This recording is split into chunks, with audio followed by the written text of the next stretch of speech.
right, my friends. Dynamic balancing posture exercise. You'll need a light weight. I recommend that you have a chair nearby just for a little support, and we'll find mountain pose, which is standing on 2 feet with great posture. You can have your hands be on this, lightly on this chair just in case. You can also not hold on to the chair. So we'll make the standing leg the one that's near the chair, and then lift up the other leg into just a 90-degree lift. When we're here, we're holding onto a light weight, and that weight can just be in your hand, fist by your hip right now.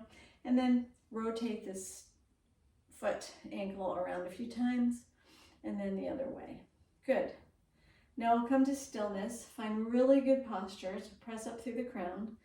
And then we're going to challenge ourselves by taking this light weight overhead, and then the other hand is going to find it and bring it down.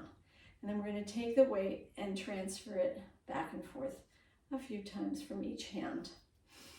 Good. And then we'll take it into the hand by the chair, take it over, and switch. How's that for a brain exercise? Okay, and release. Step it out. Now remember, the standing leg was getting a lot of load, so that's strengthening for the standing leg. Good, and now we're going to take the chair and put it on the other side. And remember, it's just there if you need it. So root down in 2 feet, lift up the leg that's on the other side of the chair. The standing leg is nice and grounded, and you're engaging the glute muscle. Rotate the ankle here. A few times one direction and then the other. Nice. Now we'll come to stillness with the leg, and then lift the arm overhead, holding the weight, and then release from the chair to take that arm up, grab the weight and bring it down. And then we're going to go from hand to hand. And if you need to hold on to the chair, it's still there. Okay?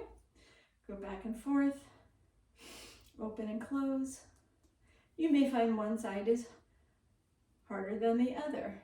Good. And then up, over, and down again. Woo! And 2 feet to the earth. Good.